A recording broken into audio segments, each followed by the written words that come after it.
Soy Isabel Hidalgo, soy directora de Comunicación y Alianzas de Fundación Más Familia y de la iniciativa FR. Una iniciativa en conciliación que muchos de vosotros ya conoceréis, que ha unido su camino con el camino de Atrevia. No solamente en este webinar, sino que ya llevamos años colaborando ambas organizaciones, pues sí, desde hace mucho tiempo. ¿Y sabéis por qué? Porque compartimos una misma visión de la flexibilidad, la conciliación y cómo no, de esta nueva realidad que estamos viviendo todos. No quiero empezar sin dar un agradecimiento muy especial a Atrevia, no solamente por todos estos años que llevamos recorriendo, sino por esta nueva oportunidad online que hoy nos encontramos aquí. Y también gracias a todos los que hoy nos estáis escuchando y que también podéis participar activamente en este webinar.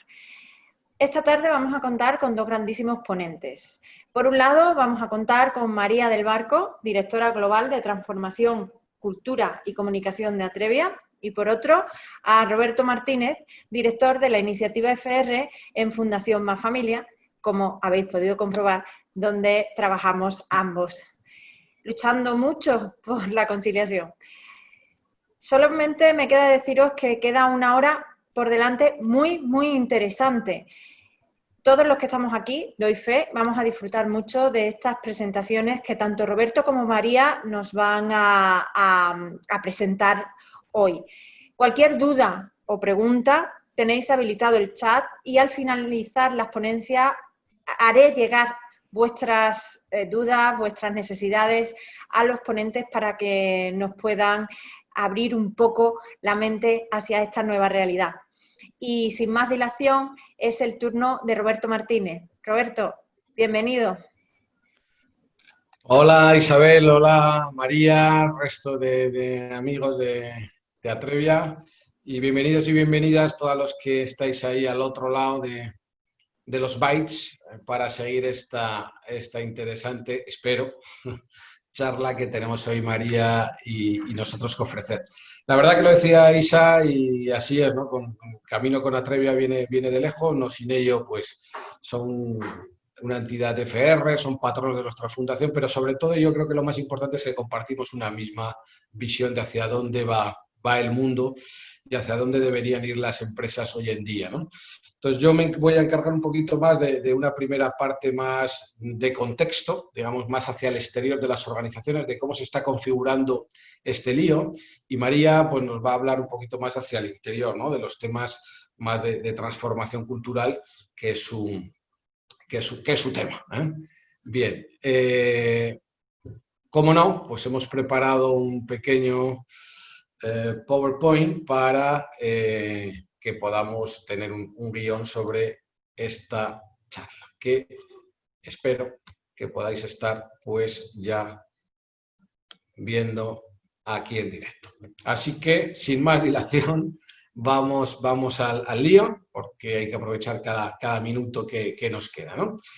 Emplearé muy poquito tiempo en presentarnos, pero la verdad es que somos una iniciativa, una organización sin parangón, no hay nada igual. En España, yo diría que casi a nivel mundial, somos una fundación y por lo tanto somos un tipo de ONG, de organización non-profit, que no tenemos ánimo de lucro y tampoco de ruina, porque a veces en este sector hay más ánimo de ruina que de sobrevivir, ¿no? Y bueno, pues lo que nos dedicamos es a promocionar la conciliación, pero, y aquí vienen los matices, desde una perspectiva profesional. Es decir, sabemos que hay otras organizaciones que hablan de conciliación en general. La conciliación tiene 1000 caras, 1000 prismas. Un prisma, una cara pública, que es la que desarrollan los partidos políticos, otra desde la ciudadanía, los servicios asistenciales. Nosotros nos dedicamos al mundo de la empresa, ¿no? Y por eso las que estáis aquí hoy siguiéndonos, pues vais a encontrar nuestro discurso pues una cercanía, ¿no? Entonces, nosotros creemos que este lío, este desafío al que nos enfrentamos, que ahora entraré en él, pues solamente se puede atajar o enfrentar si hay una colaboración público-privada. Ningún Estado, por grande, potente que sea, es capaz de responder solo a este desafío, y lo hemos visto ahora con la pandemia. Por lo tanto, necesitamos que los poderes públicos hagan todo lo que puedan, entendido que no somos Noruega, que esto todos tenemos un cuñado que ha hecho el Erasmus y nos viene a contar que, oye, en Göteborg o en Oslo, pues este tema está mucho mejor. Haremos todo lo que podamos desde los gobiernos y los poderes públicos, con los distintos ámbitos competenciales en nuestro país, pero siempre quedará un rol para la empresa. Nosotros lo que tenemos es una herramienta de gestión y las empresas la utilizan y cuando consideran que es el momento, pues presentan a una certificación, que es una verificación, un proceso de tercera parte para pues, evitar, ¿no?, el hecho de bueno, pues, generar dudas al usuario, al stakeholder acerca de qué hay detrás de FR. Detrás de FR hay rigor, hay buenas prácticas y eso lo comprueba ni siquiera nosotros, sino evaluadores acreditados en esta materia que son los que venimos utilizando. Hay unas 800 compañías certificadas de todos los tamaños y colores y segmentos y de más de 12 países en el mundo y por lo tanto, bueno, pues esta es la invitación que os hago desde aquí si alguna compañía pues resulta interesada en estos temas de conciliación y en obtener pues un marchamo, en obtener o en diferenciarse de su competencia a través de este asunto, ¿no?, que a su vez tiene que ver con la gestión del talento, pues estamos a vuestra entera disposición. Nuestras herramientas son gratuitas y por supuesto que como fundación que somos, pues no hay detrás de esto un interés económico. Bien, vamos a lo que hoy nos trae aquí, ¿no? Nosotros creemos, y así contamos, que estamos agotando un paradigma, ese paradigma postindustrial que empezó a finales del siglo XVIII con la primera revolución industrial y que generó pues, una revolución sin parangón en el contexto mundial, ¿no? A veces vemos la cara amarga de la revolución industrial, los grandes turnos, los niños trabajando en las fábricas, pero lo que no se nos dice es que desde entonces el PIB mundial se ha multiplicado por 140 y los mayores, digamos, periodos de riqueza. Y si pudiéramos ver una curva de crecimiento del PIB mundial desde el Neolítico hasta nuestros días, veríamos como en el siglo XVIII, finales del XVIII, principios del XIX, despega la economía, con ella la riqueza mundial, ¿no? Y ese paradigma, pues no lo queremos criticar, ni mucho menos, porque nos ha traído hasta aquí, pero es un paradigma que muchos entendemos que se está agotando, ¿no? En lo laboral implicaba el trabajo básicamente en grandes fábricas, comienza la producción en masa, comienza tras ello a aparecer la ciencia del marketing, porque empieza por primera vez a haber excedentes que hay que colocar en los consumidores y bueno, pues es la sociedad moderna tal y como la conocemos ahora y que se ha postergado pues todo el siglo XX, hasta el principio del siglo XXI. Ahora en lo que estamos, pues no podemos tener un consenso, nosotros creemos que está bien llamarle la sociedad del conocimiento y la información, y en lo laboral responde un paradigma absolutamente distinto. Si en la revolución industrial uno sabía claramente cuándo iba a trabajar, ahora ya no está tan claro. ¿Y por qué en 1920 o en 1860 uno sabía cuándo iba a trabajar? Hombre, pues para empezar porque iba a un sitio que estaba a 20 kilómetros de donde vivía, a unas minas, a unos astilleros, a una acería en Sheffield, a una cadena de producción en Detroit. Entonces uno se daba cuenta, cambiaba la uniformidad, se ponía una uniformidad distinta, sonaba una sirena, había humo. Bien, había todo un contexto industrial que nos decía, estás trabajando. Y que nos decía, ahora ya no trabajas, ahora ya esto es otro mundo. Y ahora ya no lo sabemos bien. No sabemos cuándo trabajamos, cuándo dejamos de trabajar, cuándo empezamos, cuándo acabamos. Y llegan los de la conciliación y nos dicen, no, es que esto, lejos de ponerle fronteras, hay que acabar de desdibujarlo, la frontera de lo público y lo privado, de lo profesional y lo personal, ¿no? Estamos desdibujando por completo el panorama laboral y eso tiene muchas cosas buenas y algunas malas, como por ejemplo, el hecho del fenómeno denominado de la desconexión digital, que no sabemos ya cuándo parar porque nuestra vida, comentamos antes de empezar pues con María cuál era la situación en nuestras casas, ¿no? Sin necesidad de remontarme al siglo XVIII, si reparo en mi propia experiencia, pues yo veo a mi abuelo y mi abuelo fue un trabajador del campo, del sector primario, concretamente en La Rioja, en San Asensio, aprovecho por si alguien es de por ahí cerca. Pues de ahí era mi abuelo y mi abuelo trabajó en el campo, pero mi padre prácticamente ya no trabajó en el campo, salvo en algún momento para ayudarle cuando iba al colegio. Mi padre donde trabajó fue en una industria. Yo nunca he trabajado en una industria, he podido verlas porque, bueno, pues como ingeniero que soy, pues he visitado alguna, pero yo siempre he trabajado en un entorno de oficinas. Y la pregunta es dónde trabajarán mis hijas, ¿no? Donde trabajó su padre, donde trabajó su abuelo, donde trabajó su bisabuelo. Yo creo que en ninguno de esos sitios. Mis hijas trabajarán anytime, anywhere, que es la nueva respuesta al desafío que tenemos ahí fuera y que esta pandemia pues no ha hecho sino hacernos ver de una manera muy rápida que no estábamos respondiendo a ese tipo de desafíos, ¿no? Lo que tenemos ahí fuera nos genera un entorno desafiante y tenemos que responder con herramientas del siglo XXI, ¿vale? No con un entorno que nos mida la entrada y la salida por muchas luces estroboscópicas que le queramos poner al torno, que lo único que nos va a decir es si entro o si salgo, sin correlacionar de alguna manera con la aportación de talento, ni menos aún con la aportación de resultados, ¿no? Al logro de estas compañías. Y además debemos hacer todo esto sin ningún tipo de miedo, ¿eh? Esto que se escucha a veces de las máquinas quitarán el trabajo, bueno, pues es lo que me decía mi padre, ¿no? Uy, la de gente que hay en el pueblo cuando llegaron los primeros tractores, ¿no? Pues con el siglo XX.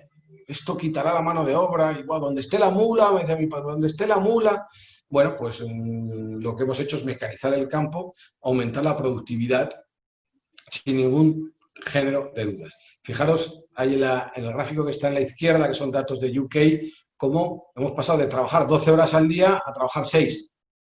Pero con ello hemos multiplicado la productividad por 25 o por 26. Con lo cual, no debemos tener miedo a esta, digamos, proceso de modernización y de reconversión del mundo laboral, ¿no? A nivel mundial, pues lo mismo, estamos trabajando la mitad de horas que en 1850.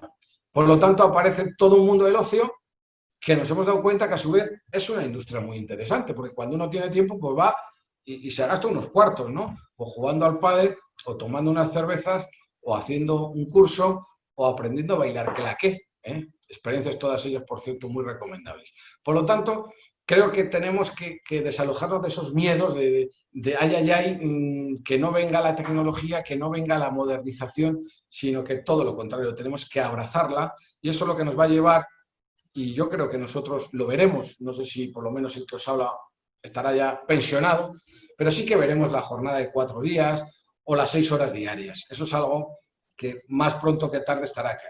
¿En todos los sectores? Pues no, pero sí en aquellos sectores que serán vanguardia, como desde luego el sector público o el sector tecnológico o algunos otros que están detrás de ello. En definitiva, este es el proceso que quieren realizar la mayoría de las compañías. Si habéis seguido mi discurso hasta aquí, que yo espero que sí, pues muchas nos dicen, oye, efectivamente, quiero ser el Amazon de mi sector, ¿eh? Quiero dejar atrás ese pasado postindustrial y quiero ser una compañía competitiva, ¿no? No es casual que las 5, 6, 10 grandes compañías a las que todo el mundo quiere trabajar, pues sean compañías que tienen un componente de tecnología, que suelen ser norteamericanas, centroeuropeas, y que tengan una apuesta por el talento distinto. Son empresas diversas, son empresas con una gran orientación al logro, le importa poco los horarios, a la señora o el señor que hay en Amazon de Vice President, pues le preocupa poco que Jonathan Carter llegue media hora tarde, o sea, como que se la refanfinfla más bien, lo mismo en Netflix o en Tesla. Entonces, nosotros aquí seguimos pensando que lo importante pues, es pasar por el torno y revisar los listados, ¿no? Y luego, eso sí, quiero ser el Amazon de mi sector, porque claro, eso sí que no puedo dejarlo atrás, ¿no?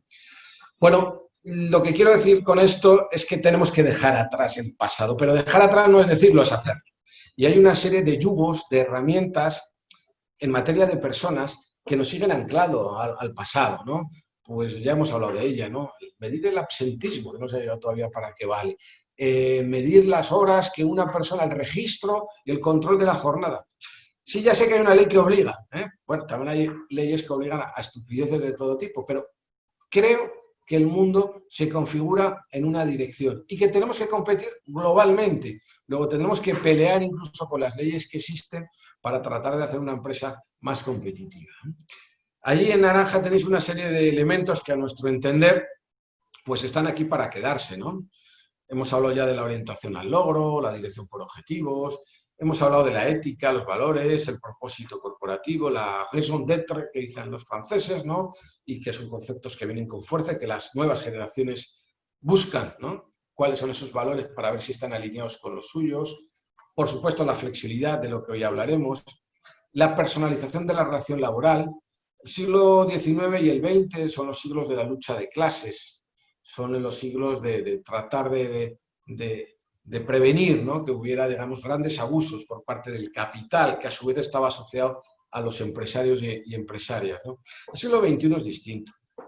Te puedes encontrar una persona de 25 años que sea un emprendedor, una startup, que haya empezado con un crédito y que fiche una persona para llevarle las finanzas que tenga 53 años y un coche mucho mejor que él. Este tipo de cosas cada vez las vamos poniendo más en tela de juicio. Los convenios colectivos no nos sirven, por supuesto que nos sirven, pero creo que no es como mucho condición necesaria, pero nunca suficiente para atraer y retener el talento.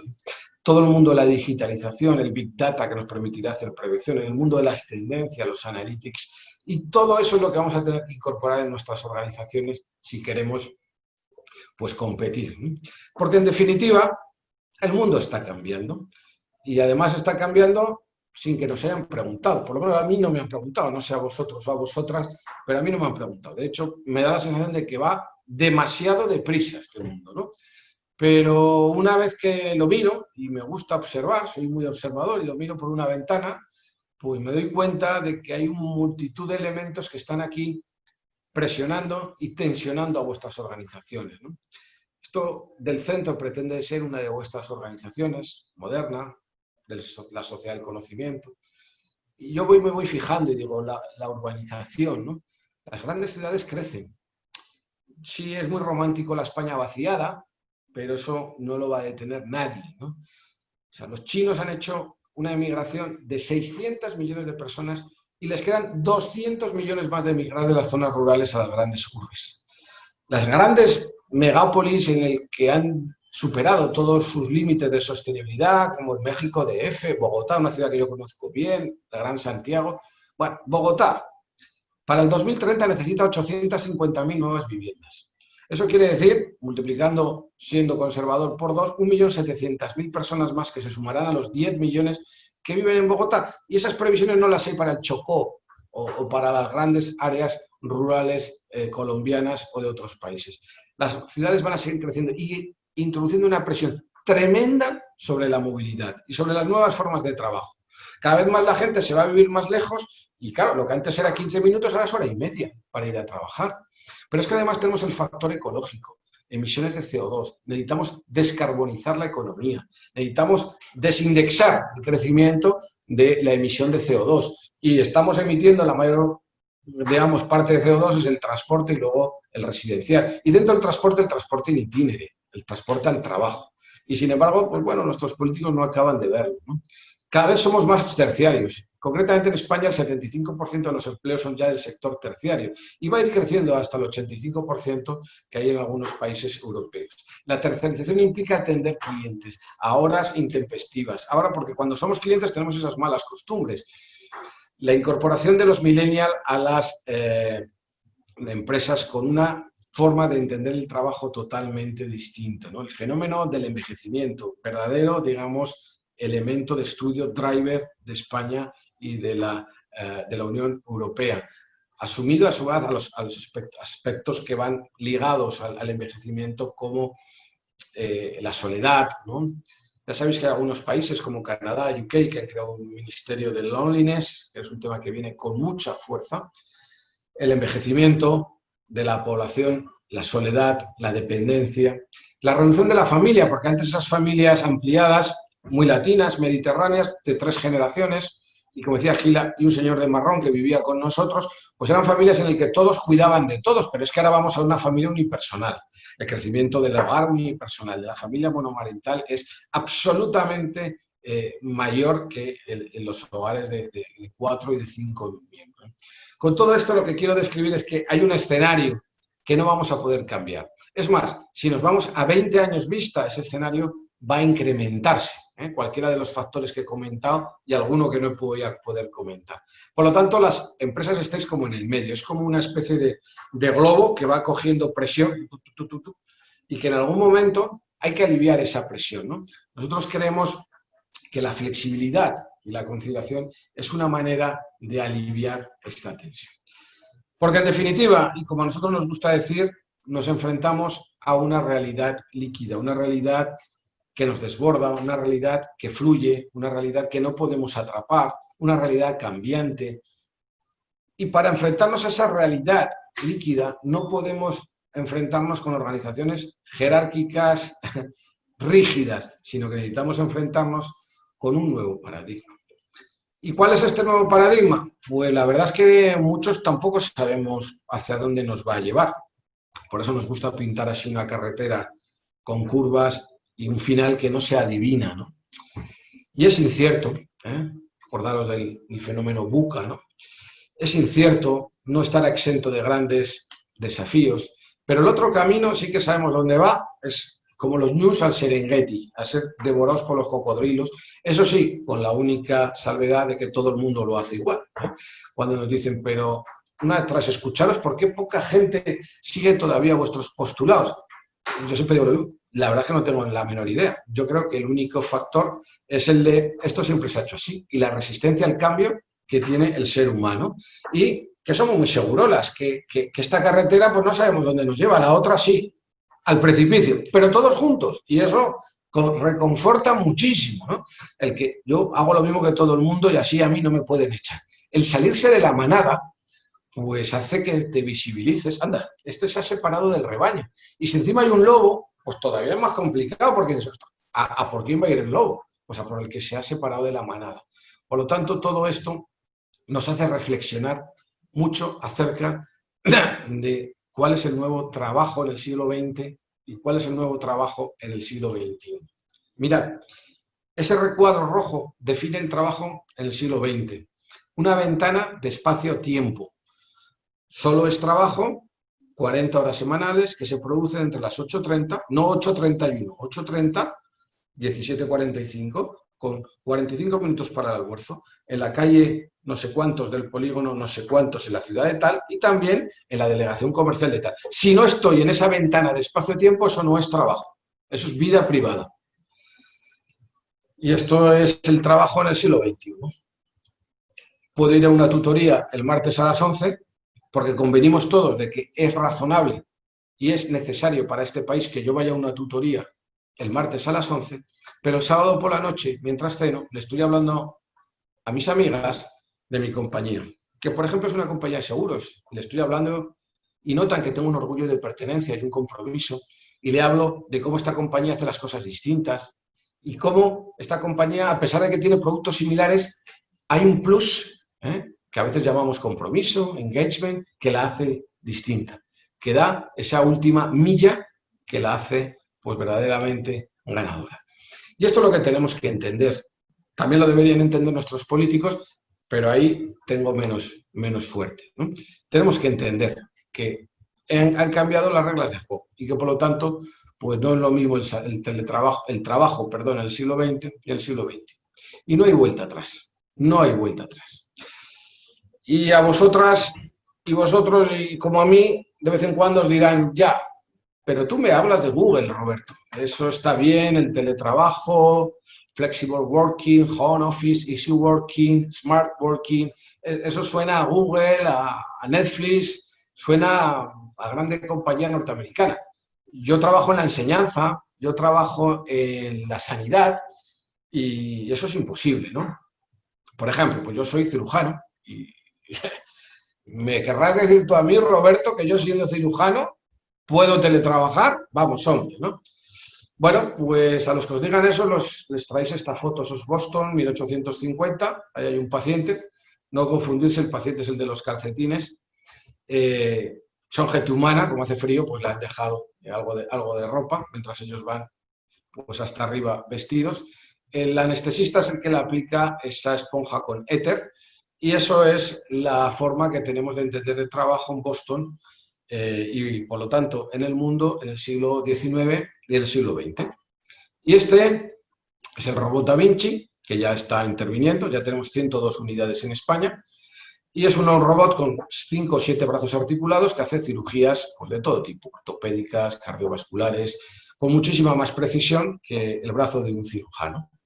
Da Vinci además puede ser operado por un señor, como es el caso que está ahí al lado, una señora, o desde la llegada del 5G por una persona que esté a 20.000 kilómetros. Más allá del problema horario, esa persona opera.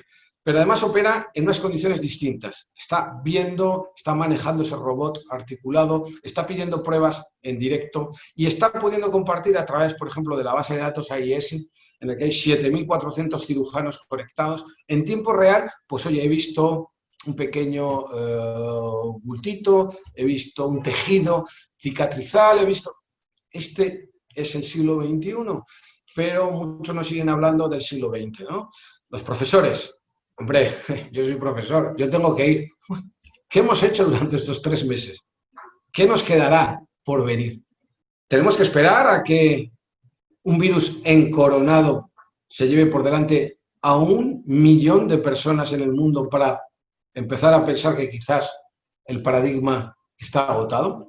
¿Que necesitamos un paradigma de trabajo flexible?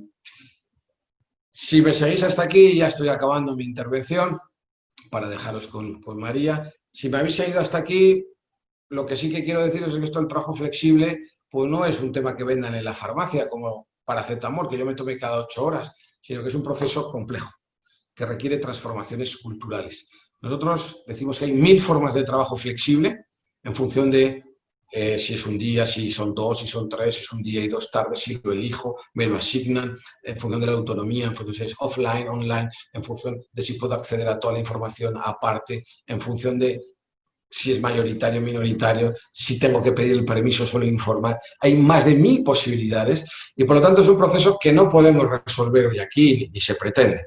Pero sí deciros que es exitoso, que todas las experiencias que estamos viviendo de trabajo flexible o teletrabajo, no nos enganchemos con los términos, son exitosas y que están sirviendo para funcionar. Y cuando nos preguntan, ya, ¿y cuáles son las claves? Es tener un buen ancho de banda, es la parte legal, es redactar un buen anexo al contrato. ¿Cuáles son las claves? Pues las claves son culturales. Confianza. La confianza no es unidireccional, la confianza es bidireccional. El jefe en su equipo, el equipo en su jefe. Y yo diría más, además, confianza en la marca, confianza en la organización. Si no hay confianza, no sigamos, porque te voy a estar llamando cada media hora a ver qué haces y eso va a destrozar cualquier iniciativa de teletrabajo. La orientación al logro y no a la presencia. Tenemos que saber medir logro y no sabemos medir logro, salvo en redes comerciales, no sabemos. Y por lo tanto, como no sabemos, pues se nos ocurre medir la presencia. Que yo digo, será porque no sabemos hacer otra cosa, claro, porque yo no sé qué tiene que ver la presencia. Hoy entra a las 8, perfecto.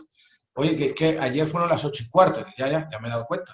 Soy yo el que he llegado tarde, pero ¿para qué sirve esto en la sociedad del conocimiento? ¿Qué sirve esto para un abogado, para un ingeniero, para un tecnólogo, informático, marketing, un comunicador? El llegar en punto. Cada vez tenemos que ir cambiando ese paradigma. Y por último, un liderazgo ejemplarizante. En definitiva, y como nosotros venimos trabajando desde hace tiempo, trabajar en la culturilla. La culturilla es aquello que no escribís en los manuales, no escribís en el onboarding, no escribís en los welcome pack, pero que todo el mundo sabe de vosotros aproximadamente a las 3 horas de trabajar con vosotros. Y suele ser tan fácil como que se ha tomado el primer café en la máquina de café y alguien le ha dicho, esto no es así, me han dicho que pues salía a las 5 y el otro le dice, teóricamente. Y todo esto se entiende muy bien, la manera de vestir, si hay machismo, si hay misoginia, si se puede opinar, si no se puede opinar, si gustan las críticas, si no gustan. Eso no lo escribís, eso es la culturilla. Eso es lo más importante en vuestras organizaciones y eso es lo que condiciona, como no puede ser de otra manera, el éxito de un programa de teletrabajo. En nuestro libro blanco del teletrabajo, en su segunda edición, pudimos medir muchas cuestiones con nuestro partner BICG en este caso, y pudimos ver cómo efectivamente, y como podéis ver ahí, pues los aspectos culturales son los más importantes. Es la principal barrera para lograr el éxito en un proyecto de flexibilidad, principal barrera y también la principal palanca, porque en aquellos casos en los que la primera ejecutiva está comprometida, a partir de ahí todo va a fluir de una manera mucho más sencilla. Y bueno, yo creo que me voy a quedar aquí porque llevo ya pues mis 30 minutos y luego, si queréis y ojalá queráis, tenemos tiempo de interactuar, pues podemos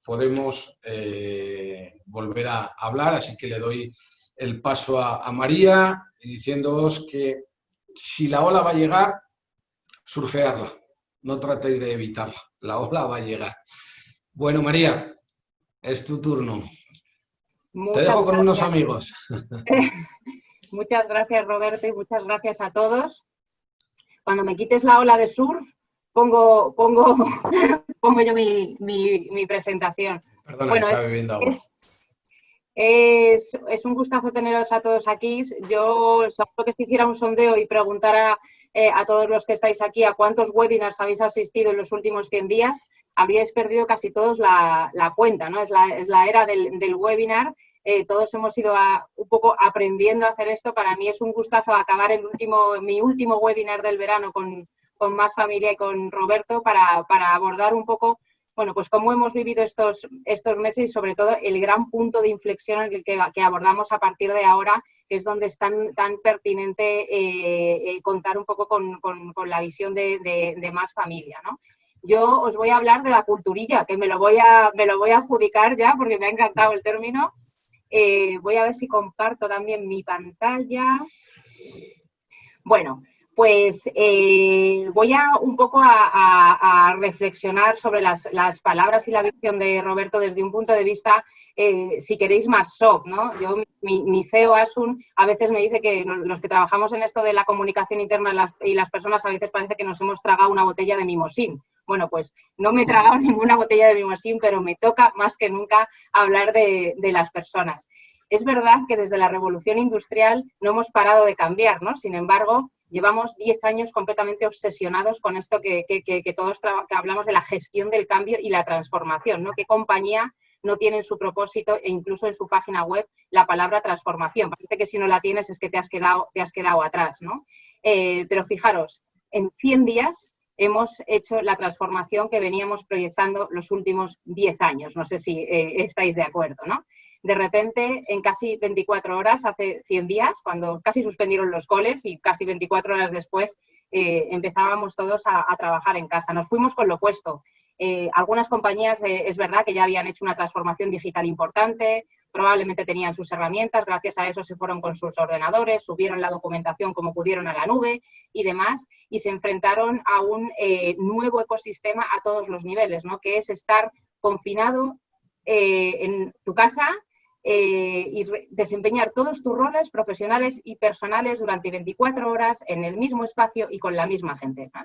Esto ha sido estudiado por muchos psicólogos sociales, todavía vamos a ver las consecuencias que tiene, pero como os diré luego, ya hemos llegado a la conclusión de que esto que hemos hecho no es teletrabajar, que esté todo el mundo tranquilo, ¿no? Esto que hemos hecho es sobrevivir. Y si hemos conseguido sobrevivir y que nuestras compañías sobrevivan, muchas personas incluso saliendo a la calle a desempeñar su puesto de trabajo bajo situaciones de altísimo miedo y altísima incertidumbre, si lo hemos conseguido, probablemente no sea ni por el producto que ofrecemos, ni por el servicio que tenemos, lo hemos conseguido por el engagement y la culturilla que ha hecho que seamos capaces de empujar a nuestra organización bajo las circunstancias más difíciles, ¿no?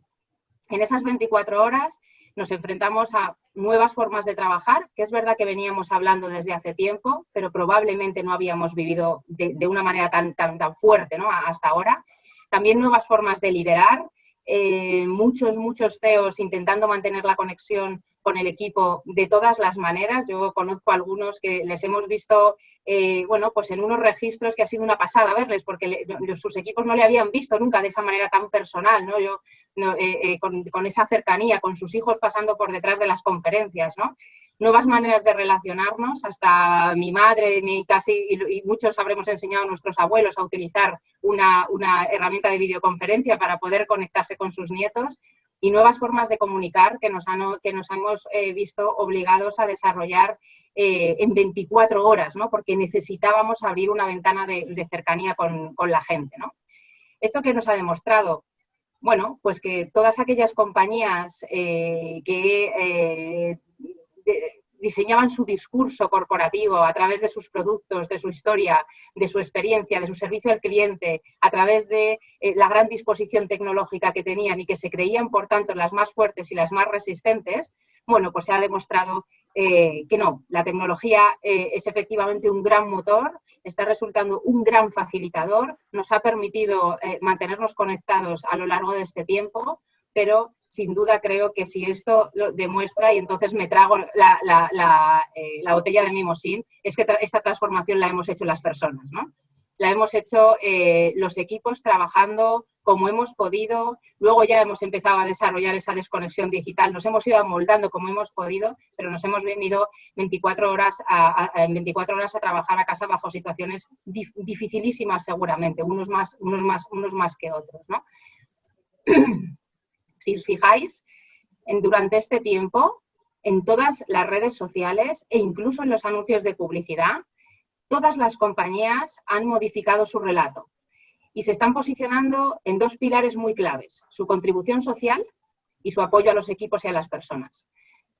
Habéis podido ver pues, el anuncio de Bankinter, que a mí me encanta, ¿no? O habéis podido ver, bueno, pues tweets o comentarios como este, ¿no? Personas que se enorgullecen de consumir productos de compañías que están haciendo una apuesta por los equipos en un momento tan difícil, ¿no? Se ha convertido en grandes palancas de posicionamiento. Ya lo eran, era aquello que siempre hemos hablado como la economía de la reputación, el trabajo en intangibles, ¿no? Lo que se ha demostrado es que desde aquella crisis del 2010, donde de verdad yo creo que empezamos a trabajar esta parte de la transformación y la cultura, aquellas compañías que tenían una culturilla más sólida, que habían construido ya cierta conexión con sus equipos, ciertas ventanas de conversación, han visto mucho más fácil la gestión de esta crisis, ¿no? Yo me encantaría luego oír vuestras opiniones, pero nosotros que trabajamos con un montón de compañías, ¿no? Para ayudarles en cultura lo hemos visto claramente, ¿no?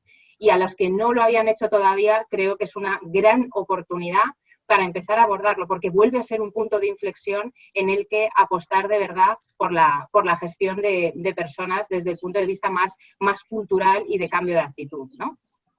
Y el cambio es ahora, ¿no? Hay una frase de Ricardo Forcano, del BBVA, con la que no puedo estar más de acuerdo, y es que la ventana de oportunidad que tenemos es muy estrecha. Si nos dejamos llevar, volveremos seguramente a las antiguas fórmulas, ¿no? Nosotros estamos escuchando mucho a la gente, habréis oído hablar de que ahora está lo que llaman el síndrome de la cabaña, ahora la gente no se quiere desconfinar, queremos todos estar en casa, no es cierto. Lo que no queremos es volver a las antiguas formas. Nosotros todos queremos trabajar, a todos seguro que nos gusta ir a la oficina, a mantener la conexión, a vernos con nuestros compañeros, pero seguramente no en esa tensión que teníamos de una transformación que no llegaba nunca a suceder, ¿no? Esta es la oportunidad realmente para poder implantar nuevos sistemas organizativos que no solamente apuesten por la conciliación, por supuesto, sino por una mayor eficiencia y unos mejores resultados de negocio. Todos hemos visto que es posible, ¿no? Todas las compañías yo creo que están viendo que es posible conseguir productividad, eficiencia e innovación y también bienestar para la gente, aún flexibilizando o instaurando nuevos modelos organizativos más flexibles. Si es posible, esta es una oportunidad de verdad para poder sistematizarlo, ¿no? Como os decía, hemos estado escuchando a muchos empleados a lo largo de estos meses de diversas compañías, de todo tipo de sectores, además, hemos hecho mucha escucha y estamos en un momento en que creo que coincidimos en un estado psicoemocional muy parecido, ¿no? Todos nos decían esto, ¿no? Cansancio e incertidumbre. Estamos exhaustos. Hemos tirado muchísimo de pulmón y de adrenalina durante 100 días. Nos hemos venido casi con lo opuesto, con lo que teníamos, y la gente ahora lo que dice es estoy muy cansado, lógicamente, ¿no? Tengo mucha incertidumbre, ¿qué va a pasar en septiembre? ¿Cómo vamos a volver? ¿Cómo va a ser mi trabajo? ¿Cómo van a volver los niños al colegio? Tenemos cansancio y tenemos incertidumbre, pero tenemos también muchísima esperanza, lo estamos viendo en toda la gente con la que hablamos. Tenemos precisamente esperanza de que esto tan terrible que nos ha sucedido, bueno, pues sea un punto de inflexión y nos podamos tomar la crisis como una verdadera oportunidad para implantar aquello que ya veníamos gritando, ¿no? desde hacía tanto tiempo, que es esa transformación tan deseada. Fijaros, me traigo estos datos. Esto es una slide antigua, pero no tanto, no debe tener más de un año, es del último estudio de Gallup, creo que era. Quedaros con la tendencia. El 85% de los empleados en los últimos estudios decía que no se encontraba comprometido con su empresa. Demandaba compañías socialmente responsables, flexibles, con nuevos modelos de gestión. Y las personas, sobre todo esos millennials, esa generación Z, las generaciones que vendrán a trabajar, decían que incluso sacrificarían parte de su salario por trabajar en compañías socialmente responsables con sistemas de gestión flexibles que les permitieran la conciliación y demás, ¿no? Con lo cual nos estamos jugando seguramente el talento del futuro, ¿no? Y ese talento del futuro nos lo estamos jugando seguramente ahora, en el presente, porque otras generaciones que ya veníamos trabajando también que vemos una gran oportunidad, ¿no? Y ya lo estábamos haciendo ver desde hacía mucho tiempo.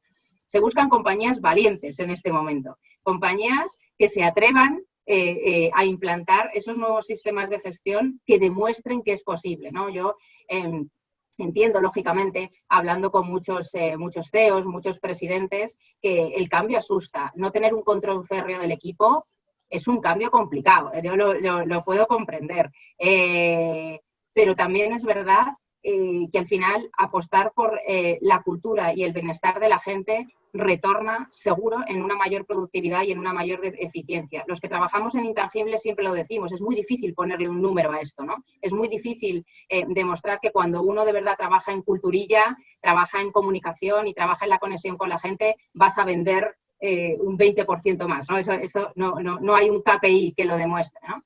Pero sí los que llevamos años trabajando con compañías podemos ver claramente que un equipo con mayor motivación resiste muchísimo mejor las crisis como estas y resulta además un equipo mucho más motivado para la co-creación, para la innovación, ¿no? Seguro que vosotros en vuestras propias compañías tenéis muchísimos ejemplos, ¿no?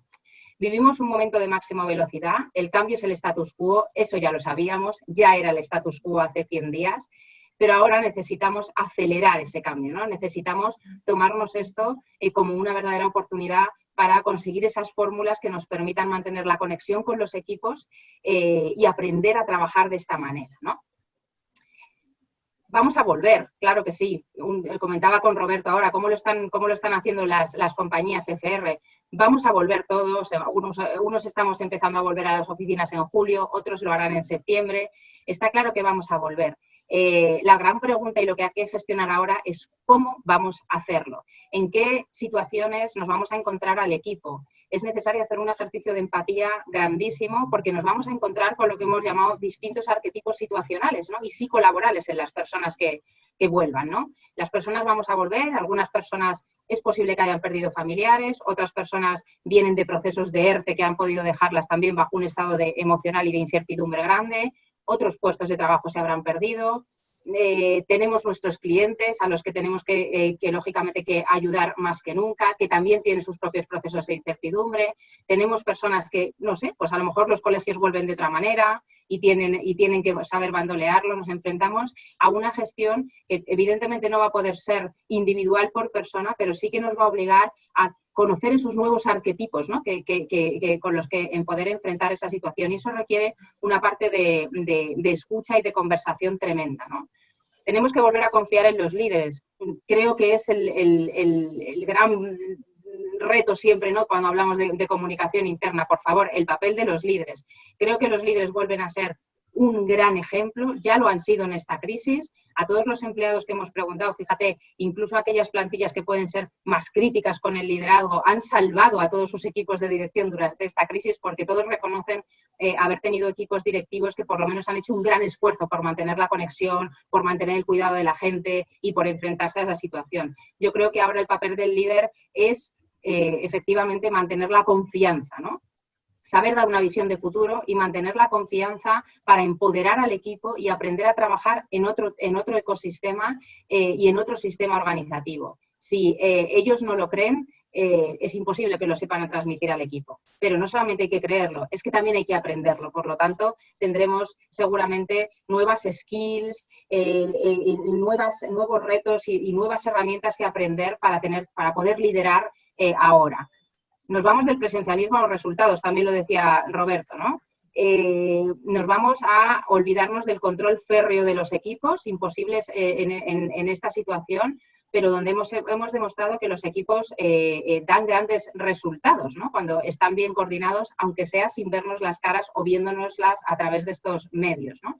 Y eso para el líder, lógicamente, también requiere un ejercicio de adaptación y de interiorización y de adopción de nuevas skills y de una nueva cultura, ¿no? ¿Por qué no puede ser una oportunidad para detectar nuevas habilidades en los equipos, ¿no?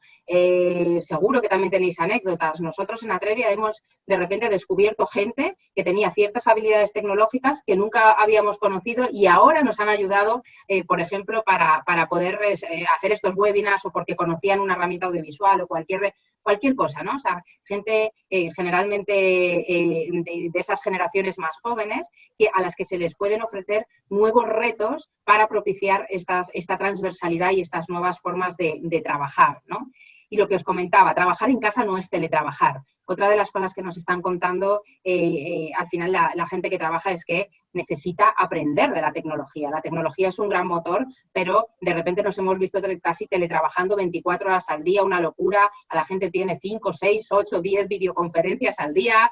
Terminamos mandándonos emails a las 12 de la noche. O sea, esto se ha convertido en una liquidez ya peligrosa, ¿no? Yo creo que ya estamos empezando a racionalizar esas nuevas formas de trabajar. Es necesario racionalizarla, es necesario desarrollar esas nuevas habilidades y es necesario generar también nuevos hábitos de desconexión digital y de productividad, ¿no?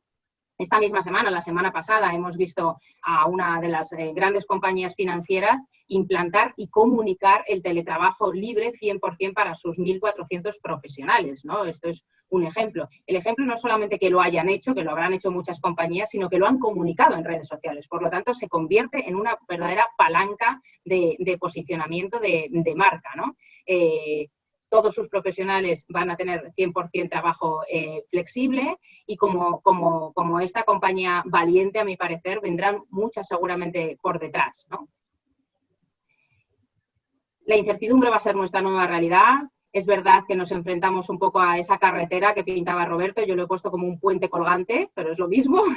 Nos enfrentamos a una incertidumbre con la que vamos a tener que vivir mucho tiempo, pero lo que tenemos claro es que las compañías que consigan sacar algo positivo de esta incertidumbre, que lleguen de verdad a hacer esa transformación, tendrán mucho el foco puesto en las personas, en la gestión de personas, en esos diferentes arquetipos, en ese desarrollo de nuevas habilidades.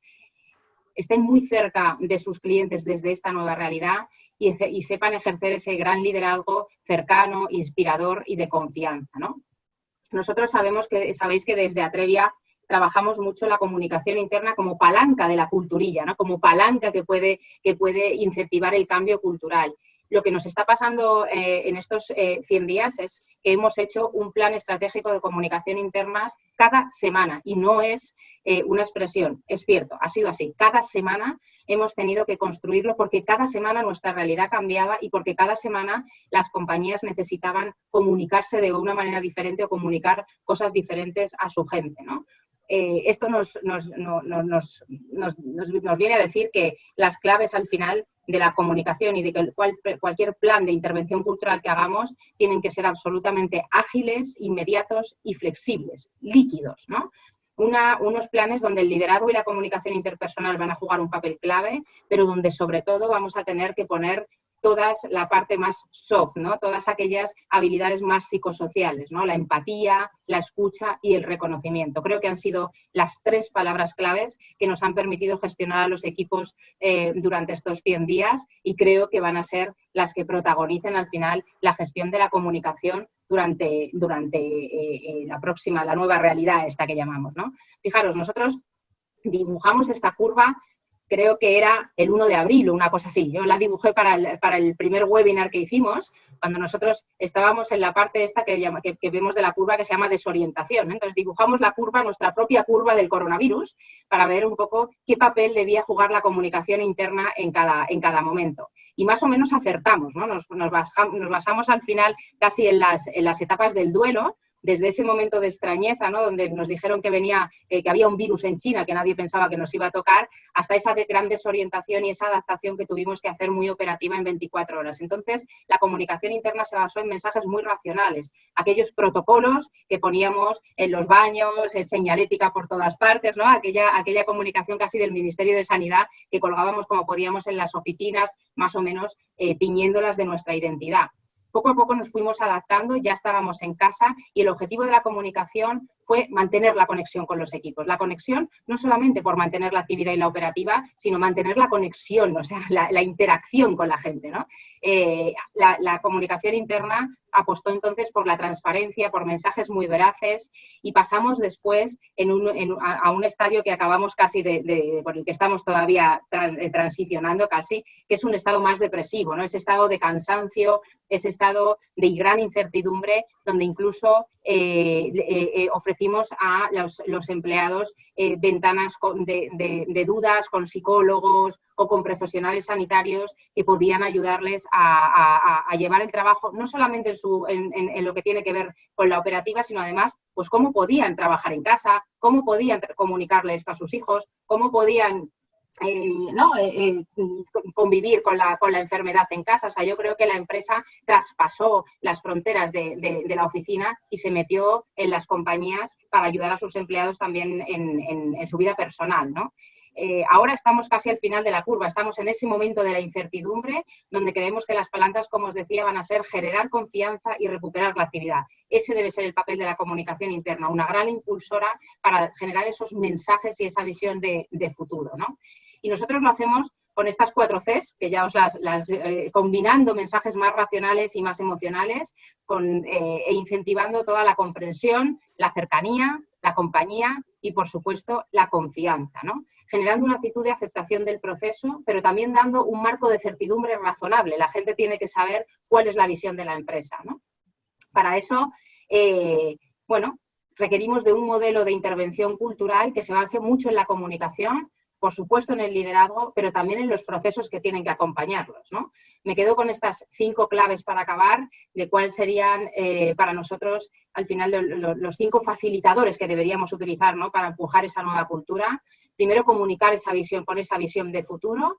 Y para eso necesitamos volver a nuestro propósito y no redefinirlo, porque nuestro propósito como compañía no va a cambiar, pero sí orientarlo y pegarlo a esta nueva realidad. Nuestro propósito es lo más fuerte que tenemos, es lo más fuerte que hemos tenido para afrontar esta crisis y es lo que ahora debemos recopilar para pegarlo otra vez a los nuevos objetivos corporativos, gestionando mucho las expectativas del equipo, ¿no? Construir ese liderazgo facilitador, por supuesto que necesitamos a los líderes muy capacitados, pero también necesitan ayuda, también necesitan herramientas y también necesitan nuevas habilidades que desarrollar, ¿no? Escuchando, y escuchando no es una escucha abierta, como hemos hecho muchas veces, ¿no? De, oye, vamos a preguntarle a la gente qué es lo que quiere o cómo quiere vivir, ¿no? Esto no es la carta a los reyes, se trata de establecer una conversación estructurada donde a través de ese marco de actuación, a través de esa cultura, podamos empezar a construir y a co-crear con los equipos cuáles pueden ser estas nuevas formas de trabajar y cómo ellos pueden contribuir mejor a hacerlo, ¿no? Eso generará una nueva experiencia de empleado. Creemos que va a cambiar realmente, ¿no? Las palancas, va a haber una nueva perspectiva de la experiencia de empleado, posiblemente apalancada mucho más en la gestión de los intangibles. Si hacemos estudios de compromiso, los próximos que hagamos todas las compañías, los famosos estudios de engagement, creo que vamos a empezar a ver en primer lugar no tanto la parte salarial, de desarrollo, de formación, estas que venimos viendo siempre, y mucho más la parte de cercanía, confianza, conexión, que es capaz de mantener la compañía con sus equipos, ¿no? Con lo cual hay que cuidar mucho esas nuevas palancas de la experiencia de empleado e interiorizar en la cultura esos nuevos hábitos. Cambiar la cultura no es simplemente, oye, vamos a empezar a ser así. requiere un proceso de adaptación, requiere trabajar en un estado de actitud y ir poco a poco interiorizando nuevos hábitos, requiere ser muy machacón, requiere mensajes racionales, pero también mensajes muy emocionales, ¿no? Que hagan que poco a poco vayamos cambiando nuestros hábitos y nuestros comportamientos, ¿no? Compartir, reconocer. Y me quedo con esto, comunicar, que es lo que decimos siempre, no es informar sobre protocolos, es mantener una conversación abierta y generar experiencias que nos resulten estimulantes para construir esta nueva realidad, ¿no? Es el momento de la verdad. Esta slide me ha acompañado en todos mis webinars desde que empecé el confinamiento. Creo que hoy ponemos a prueba de verdad esa transformación que veníamos generando durante los últimos 10 años y de nuestra velocidad para adaptarnos y reinventarnos hoy dependerá nuestro mañana. Muchas gracias. No sé si darle palabra a Isabel. Voy a dejar de compartir para veros a todos. Estoy en ello. Estoy poniendo el vídeo y el audio. Bueno, muchas gracias, María, y muchas gracias, Roberto. Interesantísimo. La verdad que además dos visiones muy alineadas, pero una muy centrada en las personas y otra muy centrada en la comunicación, que yo creo que han sido la clave, ambas, en esta crisis que estamos viviendo actualmente. No sé si durante toda vuestra charla no ha habido ninguna pregunta, ha habido una pregunta logística, que ya está solucionada. Pero nadie más ha hecho una pregunta. Como nos quedan unos minutitos, yo voy a dejar que las personas se sientan libres, con toda confianza, de hacer las preguntas que quieran, porque es que yo creo que nunca podemos estar con tan buena oportunidad de preguntarle a Roberto y a María las dudas que nos surgen. Aún así, yo, como me gusta esto, ya tengo unas preguntitas. A ver, una es como mucho más global, ¿no? Y otra es muy centrada en la comunicación para María. Entonces, hago la primera más global y a ver qué me decís, porque yo me estoy preguntando, os estoy escuchando todo el tiempo y como expertos en esta transformación que estamos viviendo a nivel cultural, ¿cuánto creéis o cuánto estimáis como expertos que nos va a costar adaptarnos a esta nueva realidad? No solamente como ciudadanos, sino también como empresas e incluso como políticos. ¿Qué me decís? Esa es para María, seguro. Esa para... Mira, yo he leído mucho sobre transformación, o sea, al final Kotter y todos estos que hablaban siempre de los 8 pasos de la gestión del cambio y demás, siempre hablaban, pero claro, son libros que tienen seguramente unos añitos ya, siempre hablaban de que para que se interiorice el cambio cultural en una organización hace falta una media entre 3 y 5 años, ¿no? Creo que decir esto ahora es terrible, porque no tenemos 3 y 5 años, ¿no? Y sobre todo porque hemos demostrado todo lo que somos capaces de hacer en 100 días. Lo que pasa que ha tenido que venir un virus terrible a demostrarlo y a empujarnos, ¿no? O sea, parece que hasta que no nos entra el pánico no nos ponemos un poco las pilas de verdad, ¿no? Yo creo que somos capaces de cambiar a una alta velocidad siempre y cuando manejemos las herramientas que tenemos para hacerlo. Las personas no cambian solas, es lo que estaba diciendo, ¿no? Entonces yo creo que anileando, dando bien los mensajes, conectando con la gente, pero es que esto ya en sí es una tarea, ¿no? O sea, saber definir el mensaje, conectar con las personas, comprenderlas, tocarlas en lo emocional, saber darles esa visión de futuro. Yo creo que haciendo eso, si hemos sido capaces de hacer este cambio en 100 días, estoy segura que en un breve periodo de tiempo podemos dar un gran salto. Lo creo. Lo que creo es que no lo debemos de dejar. O sea, lo que no me gustaría es llegar a diciembre y que todavía las empresas estuvieran todavía pensando a ver cómo implantan, ¿no? O sea, yo creo que el cambio tiene que ser ya. Sí. Muchas gracias, María. Roberto. Yo añadiría que es verdad que cada vez cambiamos más rápido porque los procesos están globalizados y, digamos, tenemos más capacidad, ¿no? Más inputs, pero no me atrevería a decir una cifra. El tema del cambio es complejo, ¿no? Yo empecé a trabajar en 1987, empecé a trabajar en temas de medio ambiente y ecología porque me parecía en aquel momento que era el futuro. Yo ya he comentado, hice ingeniería química y había gente que se dedicaba al refino, tal, esto es muy antiguo. Yo al medio ambiente, que esto vamos, casi todos los problemas que ahora vemos estaban entonces.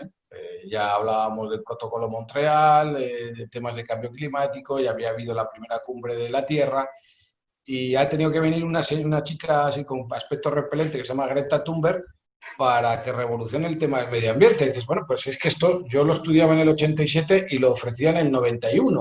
O sea, y sin embargo, pues no lo sé bien por qué hay cuestiones en las que parece que es un aleteo de una mariposa, de repente dispara el asunto, ¿no? Y yo creo que, también estoy con María, creo que no sé si el aleteo de la mariposa en este caso es buen símil para el coronavirus, pero creo que sí que este cambio va a ir más rápido que otros, porque me da esa sensación, ¿no? Sin apostar nada, que luego me lo reclamáis. Veo que ya se me han animado varias personas asistentes, que hemos llegado a ser casi 60 personas, o sea que muy bien. Tengo una pregunta que me dicen aquí, que en el trabajo, en este entorno de trabajo móvil, entiendo que se refiere a flexible, ¿qué podemos hacer con esos perfiles que son de bajo rendimiento? Es decir, esta situación en la que nuestra empresa nos ha valido para demostrar lo mejor de aquellas personas comprometidas y que han sabido trabajar. Sí, Lo pregunta el R. Yo creo que hay dos preguntas similares, ¿no? Que es esa preocupación, porque es verdad, estas situaciones, como cualquier situación que requiere un sobreesfuerzo, deja ver al mejor talento y también al más jeta, vamos a decirlo así claramente, ¿no?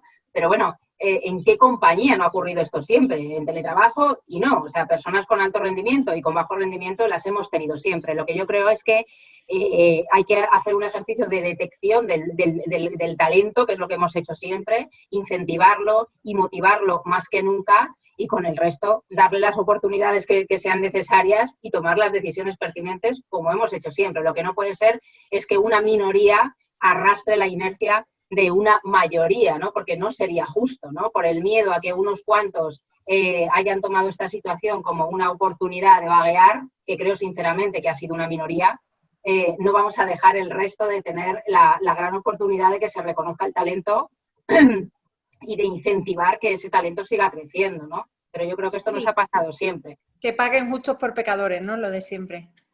¿Roberto? Sí, yo, salvo que ese bajo rendimiento se deba a un déficit pautado que podría ser, pues que no tienes las competencias digitales, ¿no? Entonces, que, bueno, pues no he sido capaz, salvo en una circunstancia muy calibrada como podría ser esta, el resto de lo mismo que haríamos trabajando en presencia. Es decir, oye, pues las personas de bajo rendimiento se les forma, y si una vez formadas el rendimiento sigue siendo muy bajo, pues entonces el problema es de otro tipo, es un problema más de compromiso, más de identificación con el proyecto, y entonces hay que acabar la relación ahí. O sea, yo el mundo de las empresas tampoco creo que le tengamos que darle, pues es así, son relaciones entre personas y a veces uno le gusta una cosa y otro otra. Y bueno, pues yo creo que cuando alguien no encaja, pues no encaja, pero en entorno flexible y en entorno presencial. Aquí no hay duda. Las personas con bajo rendimiento, eso, claro. hay que ayudarlas una vez y si quieres dos, pero no tres.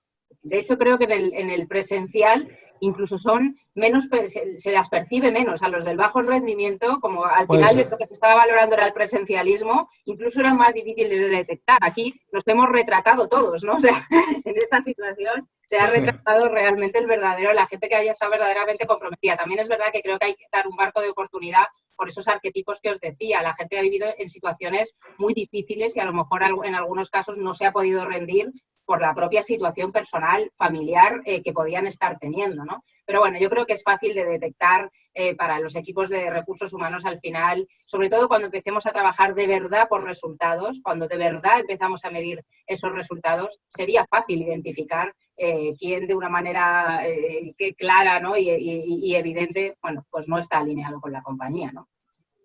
Me gustaría preguntarle a Roberto, las empresas EFR, que tenemos claro que son empresas que son referentes en conciliación y que aparte son empresas que tienen un proceso de gestión y de management en cuanto a conciliación y hacia las personas.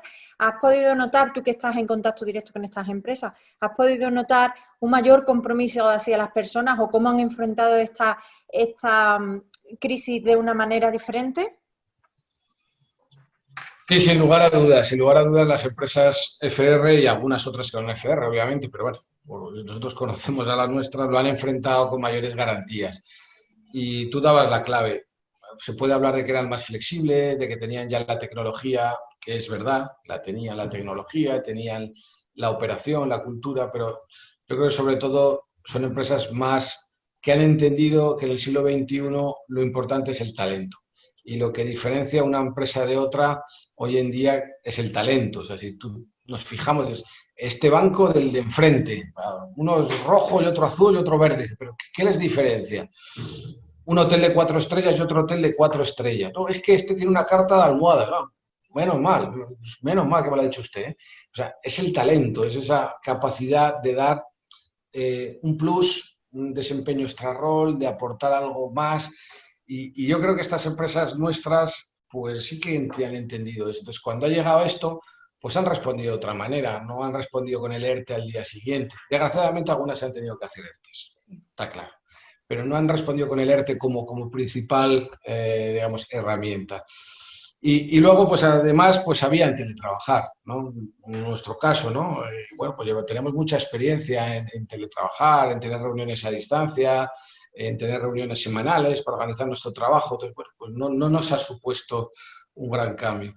Vamos, yo creo que sí que se nota la diferencia de esas empresas que llevan un recorrido. Muchas gracias, Roberto. Ahora hay una pregunta aquí para María, totalmente dedicada a María. La ha hecho Sandra Burgos. Es el nuevo relato de las empresas. Dinos, María, que estamos aquí, yo, por ejemplo, que estoy con la comunicación de la Fundación, ¿qué tengo que meter en ese relato para hacerlo lo mejor posible y convencer y no parecer, sino realmente mostrar lo que somos? Dinos, danos la clave, María, no nos puedes dejar sin eso. Bueno, primero,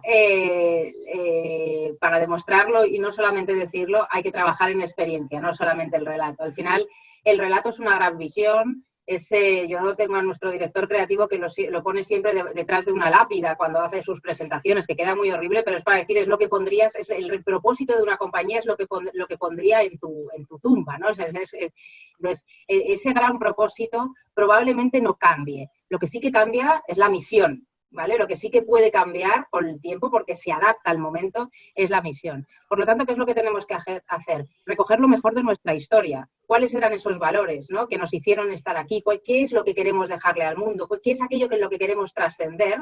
Recuperarlo, aquella parte más de valores, para pegarlo a qué tenemos que hacer ahora para hacer eso, ¿no? Nos hemos enfrentado a una crisis muy potente, reconocemos el trabajo que hemos hecho todos, el gran esfuerzo, el reconocimiento al equipo no puede faltar, por supuesto, y ahora necesitamos estar más conectados que nunca, pues seguramente para ofrecerle un mejor servicio a nuestro cliente, digitalizarlos si todavía no lo habíamos hecho, bueno, pegado a los objetivos más tangibles que tenga la compañía. Pero el propósito normalmente está escrito en palabras de grandes sueños, ¿no? Pues fijaros en el gran propósito de Coca-Cola, ¿no? Hacer a la gente feliz. Bueno, pues cojamos ese gran propósito y simplemente peguémoslo a cuáles son los objetivos que tengamos ahora. El propósito tiene que ser un mensaje al final muy emocional, que sepa conectar con la gente, que tenga un trasfondo, lógicamente, de visión, de racionalidad, pero sobre todo que sepa conectar y establecer una visión de futuro.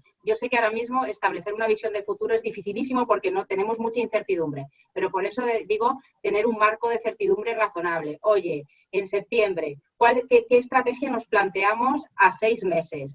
Pues mira, nuestra estrategia es mantener al equipo, contar con vosotros, dar formación para que podamos trabajar mejor desde casa, porque nos hemos visto que tenemos que aprender de nuevas habilidades. El proceso de desescalada va a ser así. ¿Vamos a trabajar en turnos o no vamos a trabajar en turnos? No sé, darle a la gente un marco de referencia que más o menos le permita un poquito de certeza, ¿no? Y todo eso, todas esas medidas que vamos a hacer, ponerle un gran paraguas, ¿no?, que es el gran paraguas de nuestra cultura, la que hemos tenido siempre, que yo creo que hay que traerla otra vez como impulso, ¿no? Eso es lo que no debe faltar. Muchas gracias, María.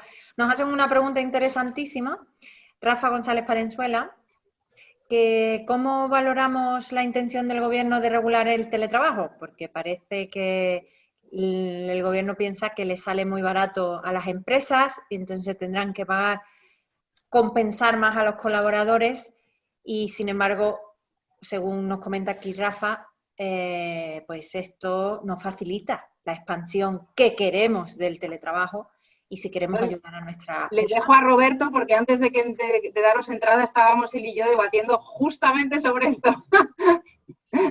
Gracias. Gracias, María. Hola, Rafa. Oye, pues de 0 a 10, menos 5.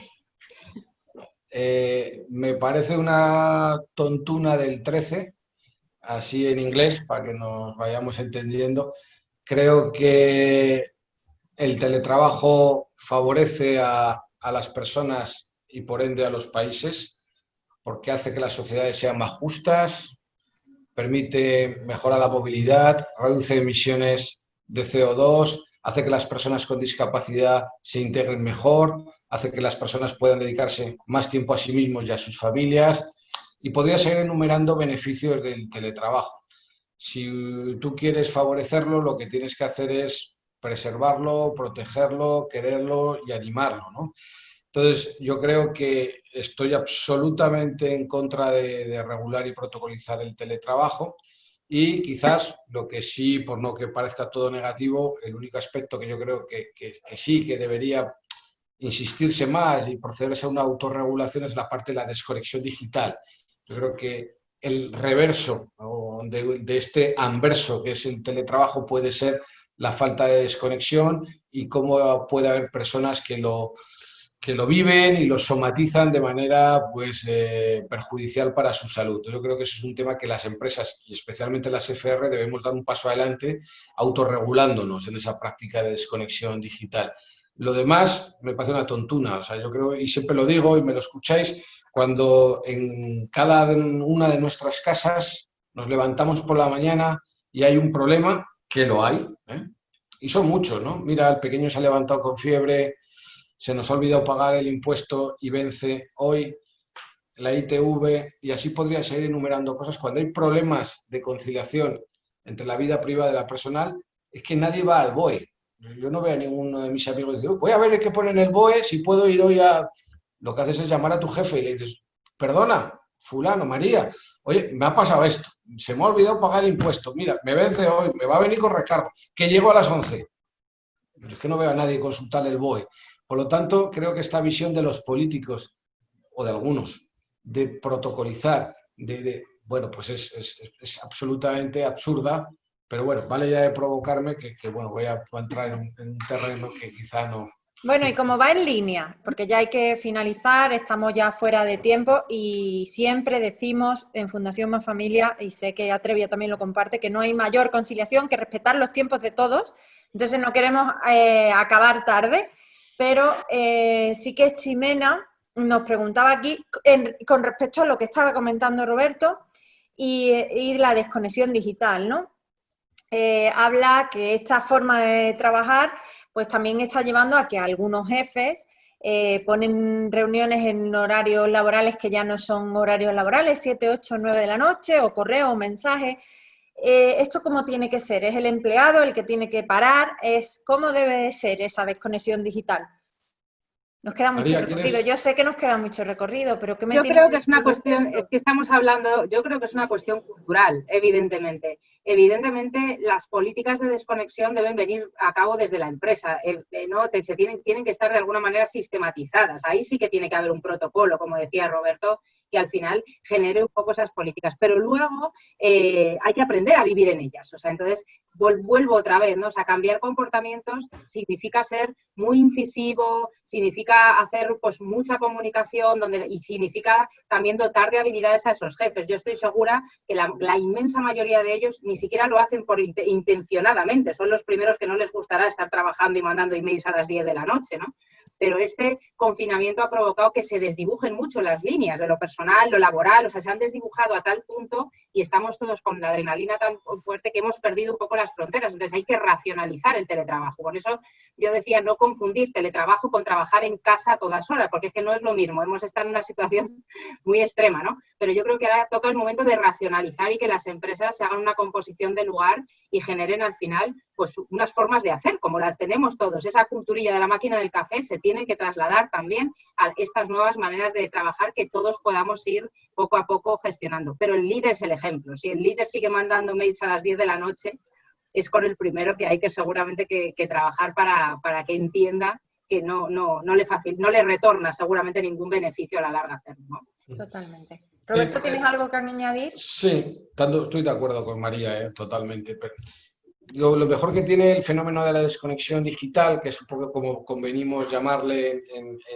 Europa, es un invento francés, y lo mejor que tiene es que reconoce un nuevo derecho, ¿no? Que es el derecho a la desconexión. El tener un derecho no quiere decir que lo ejerzas, simplemente lo tienes y tú sabes que lo tienes y tu compañía te dice que es tu derecho y que lo puedes ejercer y que si alguien vulnera ese derecho, estás en tu pleno derecho, valga la redundancia, de actuar. Pero no siempre a la gente le perturban los correos a las 7 de la tarde. Yo he dicho hace un momento que me parece razonable que la gente vaya a las tutorías a las 10 de la mañana. Si digo que me parece razonable que se pueda ir a una tutoría a las 10 de la mañana y que se pueda hacer la compra online a las 12 de la mañana, pues porque así son nuestras vidas, no seré yo quien diga que no se puede poner un correo a las 7 de la tarde, porque entonces solo estamos poniendo la balanza de un lado, ¿no? Entonces lo importante es ese derecho a desconexión. Hay veces en el que un correo a las 7 de la tarde no perturba nada, absolutamente nada. O ya has acostado a tus niños y eres tú la que no perturba, pero tienes que tener espacios de desconexión en el que tú los ejerces. Ahora no. Yo siempre pongo el mismo ejemplo. Si tú estás con tu pareja en una cena romántica, ¿vale? Y te llaman tus colegas, tus compis, para decirte, ¡ay, Isa, qué maravilloso! ¿Tú qué haces? ¿Lo coges e interrumpes una hora la cena romántica? O dices, no, tengo una desconexión con mis colegas porque estoy con mi pareja. Pues esto es lo mismo, tu jefe es tu jefe, pero no es Dios. Entonces tendrás que buscar esos momentos y tu organización, eso sí, debe apoyarte por caso de que tengas una represalia para ese tema. Pero yo creo que tampoco esto se soluciona con decir, pues a las 6 de la tarde, la política de conciliación que menos me gusta es la de a las 6 las luces apagadas, porque sé que dura una semana. Llega el primer día y hay que entregar un informe y corriendo el presidente va llamando al de mantenimiento y enciende todas las luces y no se te ocurra volver a apagarlas, porque como no entreguemos este tema, no cobramos. Entonces son políticas hechas para incumplirlas. Entonces yo creo que la desconexión digital tenemos que entenderla dentro del contexto que he dicho. Un trabajo desdibujado, ya no sabemos cuándo empieza y cuándo acaba, y no todo el mundo lo entiende bien. El primer tema es el de María, líderes que tienen que saber cuáles son los límites y tal. Y en segundo lugar, pues que tú sepas que tienes un derecho para ejercer y que contra ese derecho no vale otra. Pues nada más. No hay ninguna pregunta. Bueno, yo tengo en un Word muchas que me he ido apuntando mientras hablabais, pero por respeto al tiempo de estas más de 60 personas que hoy se han conectado y por el tiempo de Roberto y por el tiempo de María, yo ya creo que lo que os queda es un cierre, 2 segundos, que nos digáis cómo veis la vuelta del verano en esta realidad y cerramos con vosotros ya este webinar tan interesante que hemos podido disfrutar. María. Yo lo digo en un segundo. Yo la vuelta del verano, después de los 100 días muy cansados que hemos pasado, la veo como una gran oportunidad. Tengo muchas ganas de descansar, pero siento muchísimo que tenga que ser una crisis sanitaria lo que lo empuje, pero de verdad creo que tenemos una gran oportunidad. Gracias. Bueno, yo diría que esta crisis nos ha enseñado un extremo de la realidad que estaba ahí, pero que no era tan extremo, que es que tenemos que convertir en un mundo humanista, ¿no? ¿De qué sirven las finanzas? ¿De qué sirve el dinero si no es para propiciar una mejora de la humanidad? ¿Para qué sirve trabajar si no es para...? Yo creo que este es el lado que a mí me gustaría quedarme, el lado humano de las cosas, lo que de verdad importa, que no es un coche de alta gama, no es poder irte de vacaciones a ese sitio idílico, sino es rodearte de la gente que quieres, ¿no? Y que desgraciadamente esto pues nos lo ha enseñado. Entonces yo creo que eso nos debería hacer pensar que algo debería cambiar a la vuelta del verano. Que así sea y lo que de verdad importa lo podamos ver no solo en septiembre, sino día a día. Muchas gracias, Roberto. Muchas gracias, María. Muchas gracias a todos y nos vemos próximamente.